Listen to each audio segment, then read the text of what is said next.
Vamos a comenzar entonces a darle la bienvenida a Roberto Magliano, filósofo político, ensayista, amigo de la casa. ¿Qué tal, Roberto? ¿Cómo estás? ¿Me escuchás bien? Hola. Hola, hola. Poner en altavoz mi micrófono.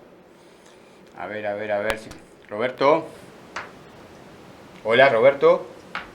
Sí, te escucho. Ah, perfecto. Bien, ¿me escuchás bien? Sí, te escucho perfecto. Ahí está, Te escucho resolvimos perfecto. unas pequeñas cuestiones técnicas. Ahí está, para un cachito que tenemos que ajustar. Ahí.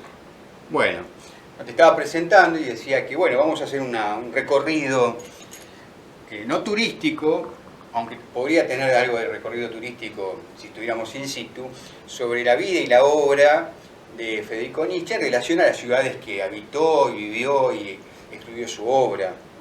Vos sos un especialista en Nietzsche, has escrito sobre él, conocés su obra y también aspectos biográficos muy importantes de ahora este gran filósofo, uno de los más importantes del siglo XIX, ¿no? Me temo a afirmar,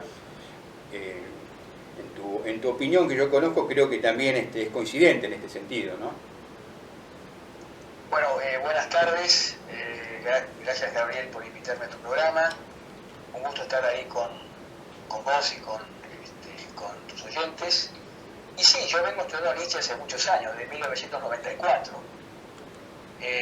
Y tengo publicado el último libro que se llama Nietzsche y el verdadero instinto. El despertar del hombre excepcional y el fin del espíritu gregario. Está publicado en la editorial EAS en España, y es un poco un trabajo de muchos años, de lo que se llama el periodo ilustrado de Nietzsche, 1878 en adelante, que justamente coincide con una etapa de Nietzsche que es la etapa de Italia, digamos, ¿no? Claro.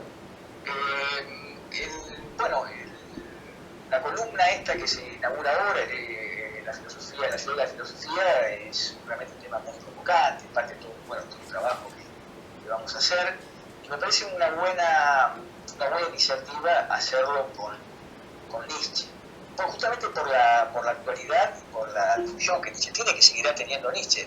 Es sin lugar a dudas uno de los filósofos, por no decir el más importante.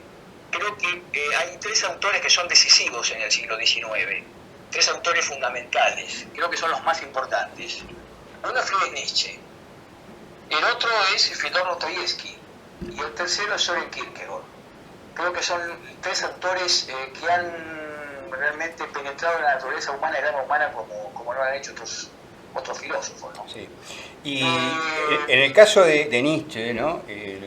Nuestra intención de presentarlo en esta primera ocasión de la sección Ciudades y la Filosofía es porque su vida está muy vinculada a su derrotero por distintas ciudades, ¿no? Y no es casual que Nietzsche haya nacido en determinado lugar de Alemania, que se haya vinculado con determinados personajes. Para decir algo, ¿no? Él nace en Rocken, un municipio de Sajonia, ¿no? Sí, claro. En Leipzig, sí. en Sajonia.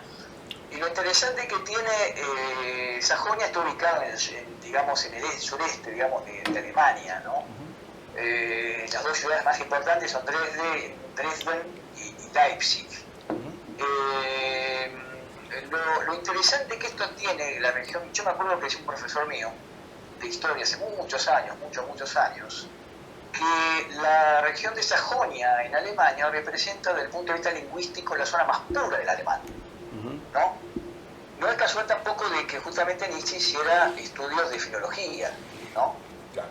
Esto también marca un poco, digamos, la misma impronta de Nietzsche y por supuesto sus grandes virtudes como escritor. Hay otra ciudad muy importante en su juventud, que es Naumburg, que también está cercana a Leipzig, que es donde estudia, donde hace su gimnasio, su secundario, primero, y después entra a estudiar a unas instituciones más importantes de la época, que fue la Sudforta, claro.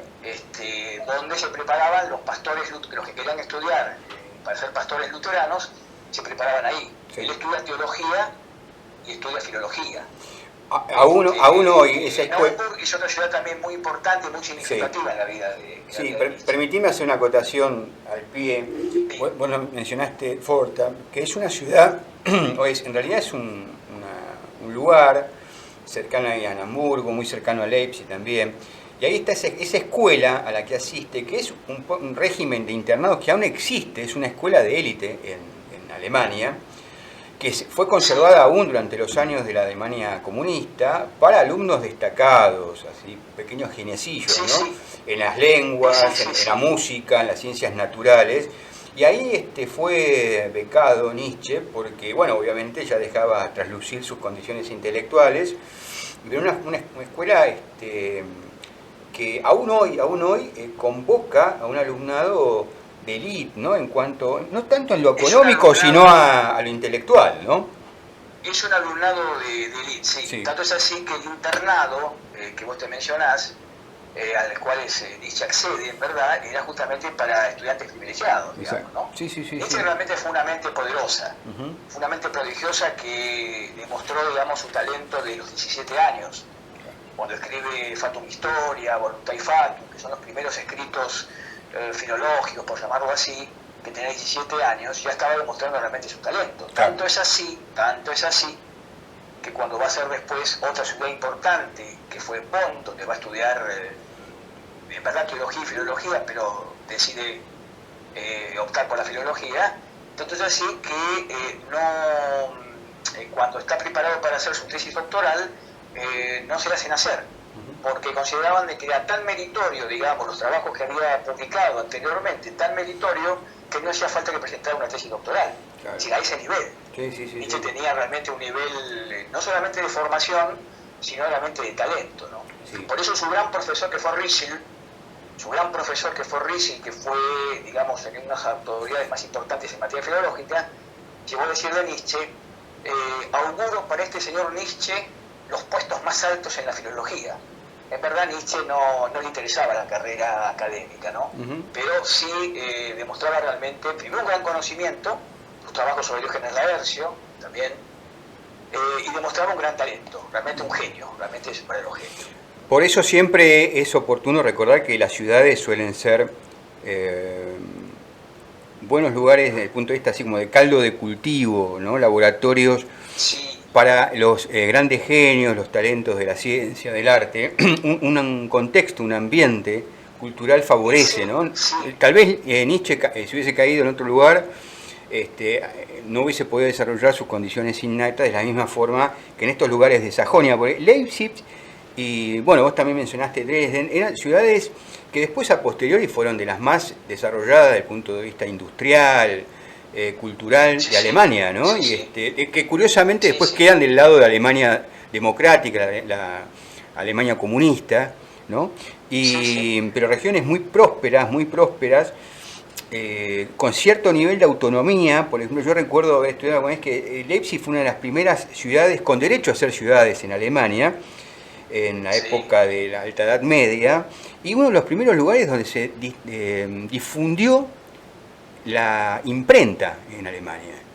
O sea, los lugares donde, o sea que intelectualmente era un caldero, ¿no? de ideas, de ambiente propicio para el desarrollo de intelectuales. Es muy importante lo que vos decís, es muy importante que lo desarrollemos a lo largo, digamos, de este ciclo, digamos, que se inicia ahora, ¿no?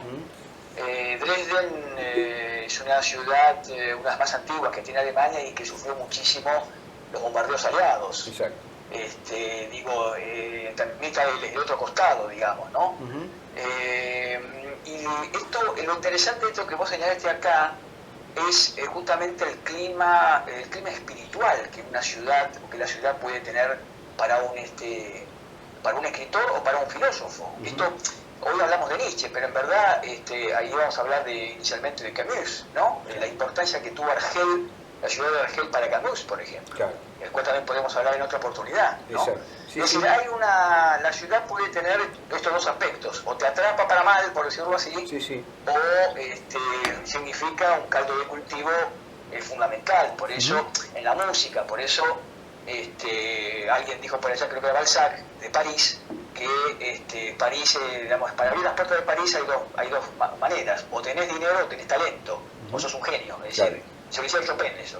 Bueno, así que París también tenía esa exacto, impronta, ¿no? sí, sí, Leipzig era reconocida por Goethe en el Fausto indirectamente como la pequeña París, ¿no? La París, Claro, la pequeña París de Alemania, claro. ¿no? Sí, sí, sí. Bueno, hablando de Leipzig también, viene a cuento, y hacemos una referencia a una serie, a una película, perdón, y también hubo una serie hace muy poco tiempo relacionada con el proyecto Manhattan y el rol que tuvo Oppenheimer, el físico teórico que desarrolló, que estuvo a cargo del desarrollo proyecto de la bomba atómica. De la bomba atómica, que tuvo una muy buena relación con el físico teórico alemán, que también estaba en la misma senda buscando la bomba atómica, que era Werner Heisenberg, ¿no? Que fue profesor Werner Heisenberg, sí, señor, de la Universidad de Leipzig. El proyecto atómico de Alemania, de la Alemania nazi. Sí. Sí, profesor de la otro Universidad genio. de Leipzig también. Sí, Sí, sí, sí. es cierto, realmente otro genio.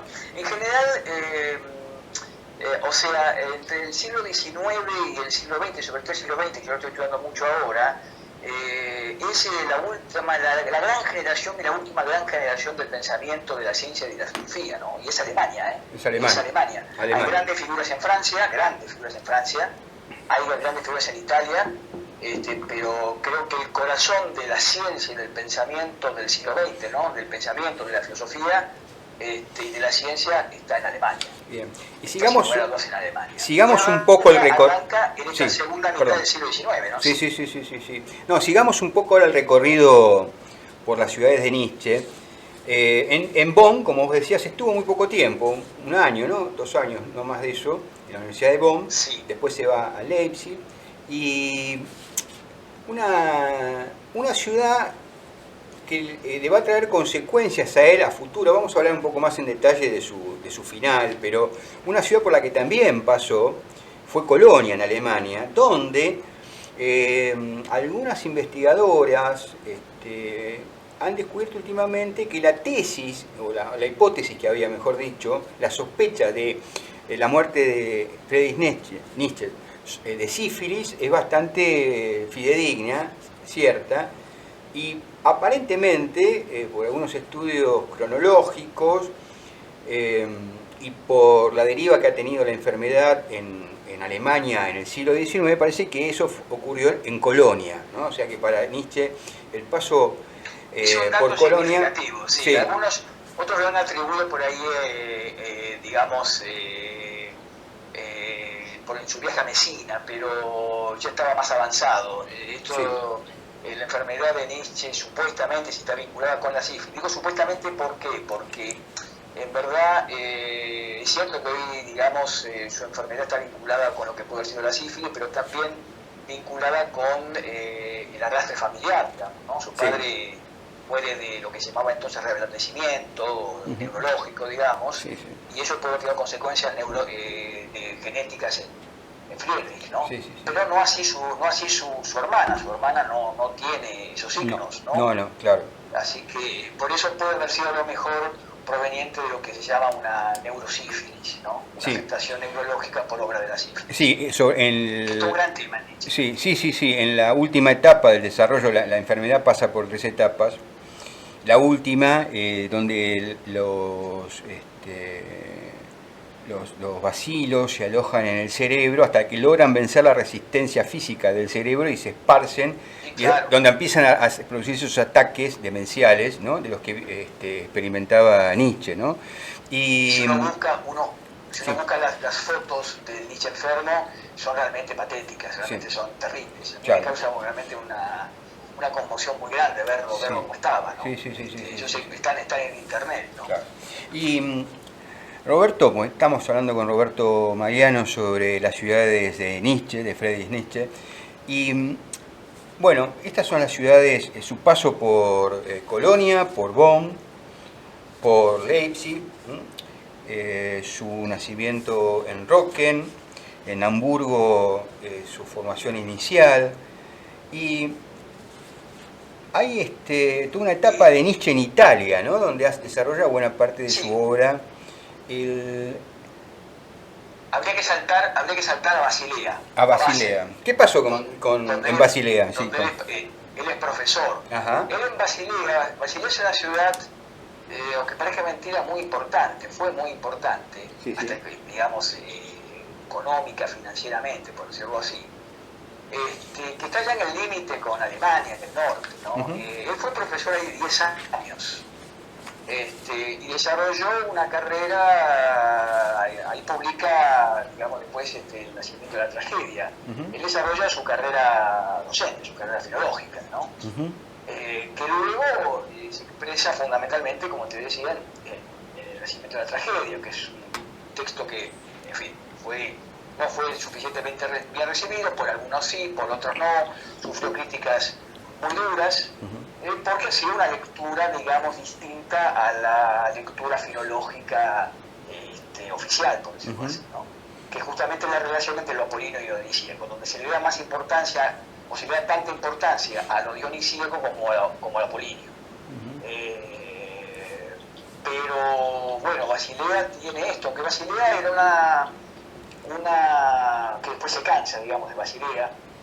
Era una universidad menor, por decirlo así, pero Nietzsche fue un gran profesor y fue totalmente reconocido. Curiosamente, fue un profesor absolutamente reconocido.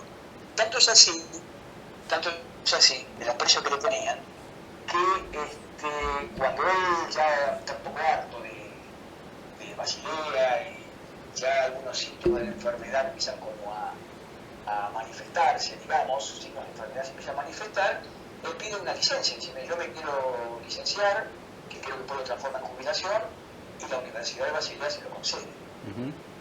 Así que la Universidad de Basilea se portó bien con él. Bien, sí, sí. Ahí, más allá de las rivalidades propias que... Sí. En Basilea es donde tenía, Roberto, en Basilea es donde él dando clases tenía pocos alumnos, pues siempre está la anécdota esa de que ha dado clases para 1 o 2 alumnos, ¿no? ¿En dónde fue eso? ¿En Basilea? Sí, en general los grandes profesores,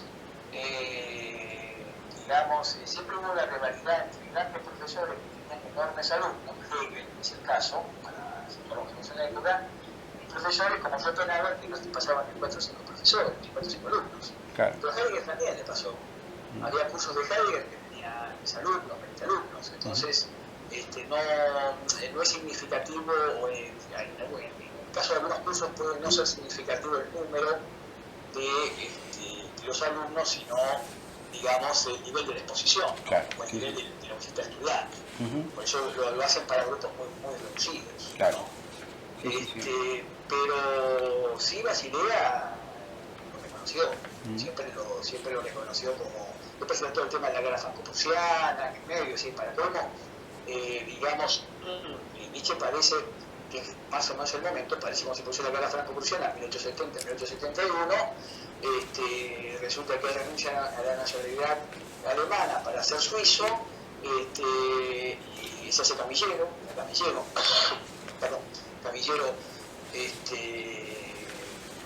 que recogía a los heridos frente a la batalla, renuncia a la nacionalidad alemana para hacerse suiza, después renuncia a la nacionalidad suiza para quererse el alemán, y después resulta que después los alemanes no lo reconocen como alemán y los suizos lo reconocen como suizo. Entonces se queda como apátrida. Como una pátrida. Hay otro problema también, ¿no? La ciudad y la patridia, ¿no? La ciudad y la patridia, ¿no? Que es otro tipo, digamos, de relación. Le pasa, digamos, a Diógenes de Sinope. Diógenes de Sinope también es una pátrida, ¿no? Entonces, ahora lo curioso es que la ciudad, más allá de, digamos, de sus propios conflictos, la ciudad nunca no expulsa por ese lado, digamos. Así que, y ahí se convierte, digamos, en el filósofo, lo que se llama el filósofo errante, ¿no? El hombre que va, después vuelve a pedir a la nacionalidad suiza, el filósofo errante que, bueno, que va coincidiendo cronológicamente de a poco con, digamos, para engancharlo con Italia, porque se va a Italia. No nos olvidemos que, a ver, Nietzsche pasó por las ciudades más importantes del mundo. Entonces, ¿no? Exacto. Niza. Roberto, te propongo algo, mira. Sí. Para ir al capítulo de Nietzsche en Italia, y vamos a hacer también un puente musical, porque hay un Nietzsche compositor muy ligado al mundo de la música y su vínculo con Richard Wagner, ¿no? Otro personaje de Leipzig, una gran figura, gran compositor, Richard Wagner. Pero él en algún momento, algo muy curioso, ¿no? Él tenía como referentes máximos de la música, como compositor a Händel, a Gluck, Mozart, Beethoven, Schumann, pero hacía una valorización muy especial de Bizet, ¿no? Y de Carmen. Eso es cierto. Sí, así por que... por otro tipo de música, más de tipo latino. Exactamente. Ese ritmo le gustaba, ¿no? Sí, sí. Bueno, Bizet fue un músico, digamos, importante, ¿no? Un músico importante. Exacto. Lo que Mendelssohn, que bueno, fue el rival, Wagner odiaba a Mendelssohn. Mendelssohn tenía tanta popularidad como el propio Wagner, ¿no? Exactamente. Bueno, para hacer una pausa musical, sin dejar de lado el interés que le representa Nietzsche hoy para este programa, en esta sección que vamos a inaugurar, que se llama Ciudad y Filosofía, o las ciudades y la filosofía, vamos a escuchar entonces esta Carmen de Bizet, que tanto le gustaba a Federico Nietzsche. Vamos a escucharla. Y no te vayas, quédate ahí en línea, Robert, que seguimos en un instante. Bueno, un fragmento de Carmen de Bizet en la voz de Pavarotti, Luciano Pavarotti, y nos servía esto como puente un poco a la cuestión del vínculo de Nietzsche con la música como compositor y sus conflictos, su amistad conflictiva con Richard Wagner, ¿no? Y su pasaje por Bayreuth, la ciudad de la Alta Franconia, en el estado de Baviera, donde vivió Wagner y donde se desarrolló parte también del conflicto, que después terminó sesgando la amistad con Nietzsche. ¿Qué tenés para decirnos al respecto, Roberto? Bueno, Nietzsche se entusiasma. Wagner logra que el rey de Baviera, el rey Ludwig, le construya el palacio de Bayreuth, digamos, para inaugurar sus festivales. Y Nietzsche se entusiasma con la idea porque cree que Bayreuth va a representar, es una obra de Wagner, se va a representar lo más, digamos, la conjunción perfecta entre la vieja filosofía griega, por decirlo así, trágica, y el nuevo mundo alemán. Era significado de alguna manera una síntesis. Pero claro, Nietzsche un poco se decepciona bastante del proyecto Bayreuth, porque el proyecto de Bayreuth, si a Wagner esto no le interesaba, el proyecto de Bayreuth significaba en el fondo el montaje de un gran espectáculo, ¿no? Hasta el punto que todo el mundo, reyes, ricos, financistas, todo el mundo fue a Bayreuth. Y el único que no va, que hace el camino de, digamos, de regreso, por decirlo así, es justamente él, que se toma el tren de enfrente, por decirlo así, es él, que es justamente su viaje a Italia. Lo interesante de este periodo, acá hay un quiebre, que es lo que lo lleva a Italia, que es justamente la decepción de la cultura alemana, la decepción del Festival de Bayreuth, y sobre todo esto, Nietzsche rompe con su pasado, con las influencias de su pasado, Schopenhauer y sobre todo Wagner, ¿no? Dice ahora, digamos, es el momento, lo dice en Ecce Homo, es el momento de la autocrianza. Ahora me estoy criando a mí mismo, me estoy haciendo a mí mismo, rompiendo justamente con esta influencia. Esto es muy importante porque rompe con Bayreuth, es decir, se va a Bayreuth y de ahí a Italia. Y en Italia, digamos, comienza el Nietzsche maduro.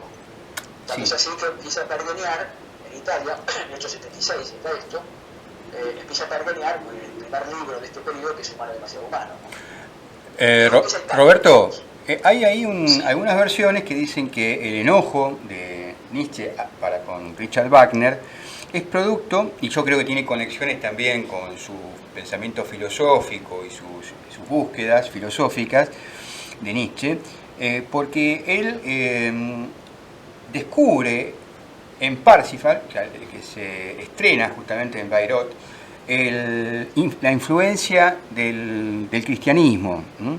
Y eso lo decepciona mucho en Wagner, ¿no? Y es como un momento de ruptura. Claro, porque Parsifal es la historia de Perceval, o Percival es la historia de Santo Brian. Claro. Parsifal, por distintas formas de designar lo que fue la visión de Santo Belga, del cual él dice, bueno, al final él se arrodilló al cristianismo. Yo justamente quiero salir de eso para hablar de la vida dionisíaca, y él se arrodilla ante el cristianismo. Esos son los motivos por los cuales se separa, pero yo creo que había otros motivos, ¿no? Wagner no era un tipo, era un genio, es el creador del arte total, este concepto es importantísimo, que va a estar en la cultura alemana y en la concepción alemana, permanentemente, aún en el siglo XX, pero interesaba también la fama, el dinero, en fin. La conciliación de la vieja cultura trágica con el espíritu alemán heroico, Bayreuth no es eso. Para Nietzsche, Bayreuth no es eso. Entonces va a buscar otro clima. Se va a Italia. Y a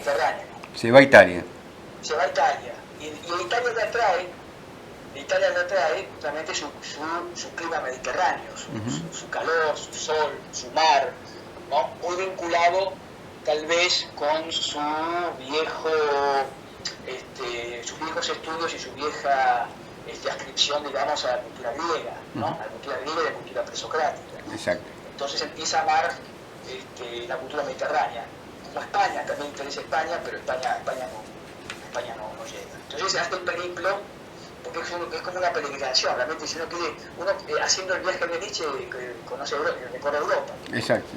Entonces comienza, hay un trabajito ahí que ha publicado en Italia, lo que es, digamos, el viaje de Nietzsche hacia el sur, porque en verdad Nietzsche va hacia el sur, Génova, Rapallo, si empiezan con la Liguria, después sigue en Roma, y se encuentra con Malvina von Weissenburg, que es la que lo invita, si venite a Italia, venite acá, que vamos a estar bien, vas a estar con nosotros.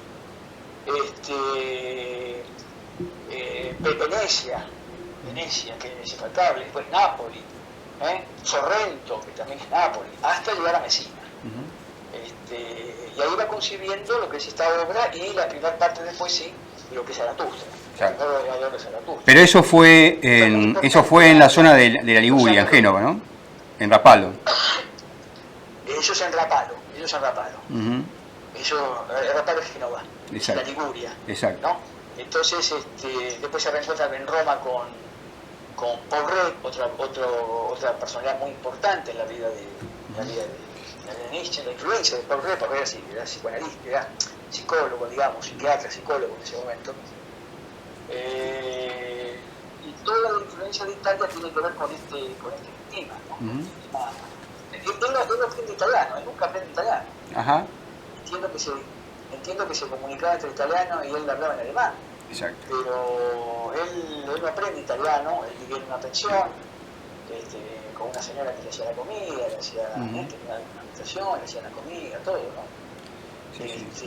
Siempre muy atildado, siempre muy serio, siempre. Es todo lo contrario de lo que parece escribir. Claro. Es un tipo serio, es un tipo ordenado, es un tipo educado, es un tipo amable, porque en el fondo todo este problema de la cultura siempre exige los buenos modales. Exacto. La verdadera cultura es justamente la del hombre atildado, porque es la lucha con los propios demonios, que son los demonios dionisíacos. Exacto. Y nunca perdiendo la forma.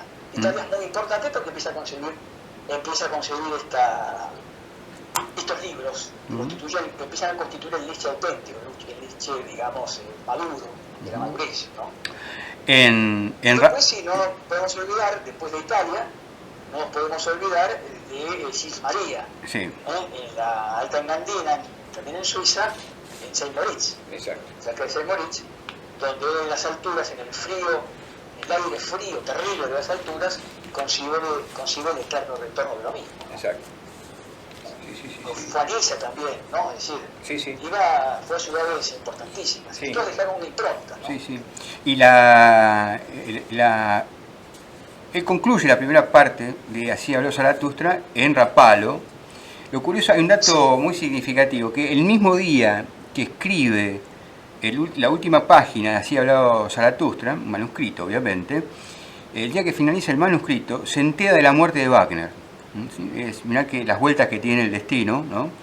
Wagner muere en 1883, 83. 83, no sí, así es, sí, sí. Y él escribió durante todo el invierno del 82 y parte del... Que muere en Venecia. Exactamente. Muere en Venecia. Muere en Venecia, sí, sí. Y él se entera el mismo día, ¿no? Que despacha Sí. hacia los Zaratustra la primera parte. Y otra ciudad, bueno, qué curioso, ¿no? Porque todo el sol, la luminosidad de Italia tiene que ver con la etapa más oscura de la conciencia filosófica de Nietzsche, ¿verdad? ¿No? Bueno, eso es lo interesante, pero curiosamente en esta etapa, empieza Nietzsche, digamos, a pensar en otro registro. Curiosamente en un registro, digamos, iluminista, perdón, más que iluminista, un registro ilustrado, un registro científico. Si acá aparece el Nietzsche científico, ilustrado, digamos, a tal punto que Humano demasiado humano se lo dedica a Voltaire. En 1878, a los 100 años de la muerte de Voltaire, 1778. Así que, digamos, curiosamente, lo mismo que el tema de Aurora, sobre los prejuicios morales, ¿no? La Galla Ciencia, después, que son todos libros que aparece el Nietzsche, vamos a llamarle, se le llama, en una clasificación de la vida del científico, ilustrado, que es muy importante, muy importante. Si Humano demasiado humano 1, Humano demasiado humano 2, que es Opiniones y Sentencias, y El Caminante y su sombra, que es importantísimo. Aurora, sobre prejuicios morales. Todo el tema de la Galla Ciencia, que también es interesantísimo. Está el famoso parágrafo sobre el loco. Dios ha muerto, ¿no? La muerte de Dios. Así que es el Nietzsche verdadero. Pero Nietzsche nunca deja de ser Nietzsche. El primer escrito allá sobre Diógenes Laercio o sobre Fatum Historia, Voluntas Fatum, el ocaso de los ídolos, Nietzsche siempre es Nietzsche, es el mismo Nietzsche siempre, ¿no? Roberto, en algunos aspectos se ve poco como Nietzsche, digamos, a medida que avanza la obra, algunos rasgos de lo que puede ser después su futura enfermedad. Exactamente. Quería decirte que, bueno, estamos transitando ahí los últimos minutos del programa, todavía nos quedan unos minutos, sí, pero no podemos olvidarnos de una ciudad del Piamonte, de Italia, también muy significativa, Turín, donde se produce una escena en la vida real, digamos, esto no es ficción, no es producto de la imaginación de Nietzsche, sino que, bueno, hay un acontecimiento que para muchos marca el inicio de la decadencia física y mental de Nietzsche, ya no es el mismo después de ese instante. Y bueno, contalo vos porque lo solés contar muy bien eso. ¿Qué pasó en Italia? Digamos, ya la noche de la mente de Nietzsche, veo a una persona pegándole a un caballo, subiendo el caballo, él se enoja, le rompe el látigo con que lo hacía, el revés con que lo hacía, abraza al caballo, llora con el caballo y bueno, dice algo así como Wagner, mi querido Wagner, ¿no? Y ya ahí creo que después ahí se desmaya, Peter Gass, su viejo amigo, lo va a buscar, lo llevan inicialmente al hospital psiquiátrico de Basilea, inicialmente está ahí, después tiene otro tránsito en otro lugar, pero no lo recuerdo, y después Weimar, después los años de Weimar, que es la otra ciudad, y las últimas dos ciudades de él son Weimar y Berlín, donde la hermana se lo lleva. Así es. Entonces cuando muere la madre, lo cuida la madre fue importantísima, a pesar de que la criticaba tanto a la madre como a la hermana, pero la madre fue fundamental, y lo cuida hasta su muerte en 1896. Y después la hermana se lo lleva. La hermana estaba en ese entonces, lo menciono así porque después lo volvemos a poner, en Paraguay construyendo la Nueva Germania. Exactamente, ahora vamos a hacer una referencia a eso, sí. Pero antes quisiera hacerte... Exactamente, sí, ahora vamos a hacer el punto. Bueno, Weimar es una ciudad fundamental, porque es uno de los centros espirituales más importantes, la famosa amistad entre Goethe y Schiller, 80 años antes, fue el centro de la Asamblea Constituyente de la Constitución Social de Weimar, en 19, después de la guerra, así que es una ciudad importante. Y después, ya definitivamente, la casa en Berlín, de su hermana, donde mueren en 1900. Exacto, sí. Ha terminado el siglo XIX, ha comenzado el siglo de Nietzsche. Exacto. Dijo Elizabeth. El- Eso es un poco el tema. O sea, vos te das cuenta que si vos querés hacer un tour, armar un tour, con Nietzsche recorres Europa. Exacto, sí, Es sí, sí. interesante porque es como una especie de peregrinaje. El peregrinaje nietzscheano, sí. Tomarlo Sí. siempre como peregrinaje. Y otro que también para otro día, que también recorre varias ciudades en su vida, es Hegel. Ujú. Hegel, desde Stuttgart a Berlín. Exacto. También. Va pasando por varias ciudades donde tiene distintas actividades. Sí, una deriva filosófica, una vida filosófica pasando de ciudad en ciudad, muy diferente, por ejemplo, a la de Kant, ¿no? Que no se movió nunca de su... Exacto. Vos sabés que te quería hacer una referencia, una cita cinematográfica de cinéfilo, recuperando algunas cosas para este programa. Recordé, hay una película muy interesante, húngara, Balázs Park se llama el director, un gran director húngaro, que se llama El caballo de Turín, es del año 2011.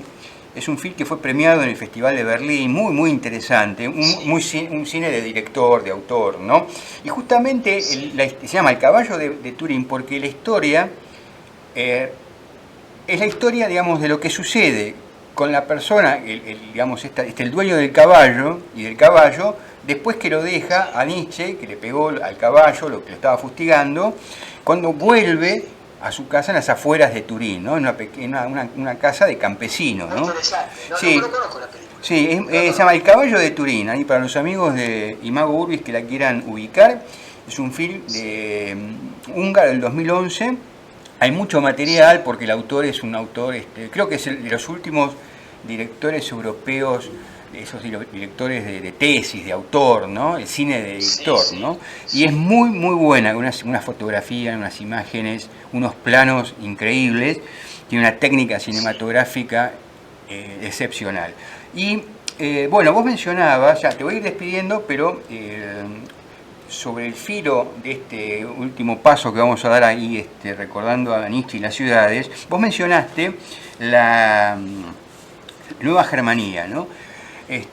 Cómo en Paraguay, exactamente, cómo las ideas de los filósofos pueden inspirar también, o mejor dicho, la influencia, en este caso a través de su familia, su cuñado Bernard Foster y su hermana Elizabeth Foster Nietzsche, este proyecto de una especie de utopía germana en las afueras, en el campo de Paraguay, a 300 kilómetros de Asunción, en lo que hoy es el departamento de San Pedro. Sigue existiendo Nueva Germania, hay descendientes de alemanes, pero mira, quería despedirte y dejarte, y a vos y a los oyentes de Imago Urbis, esto que encontré es una entrevista que le hacen la agencia de noticias paraguaya, el canal oficial cultural de Paraguay, a un joven investigador de origen alemán, muy joven, pero muy prolífico, con ideas muy interesantes.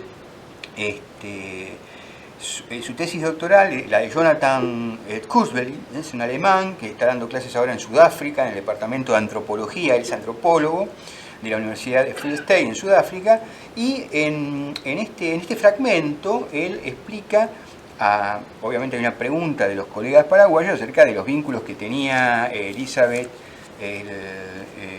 Foster Nietzsche y Bernard Foster con el antisemitismo, y qué tenía que ver eso con este proyecto de desarrollo territorial en el campo paraguayo de Nueva Germanía.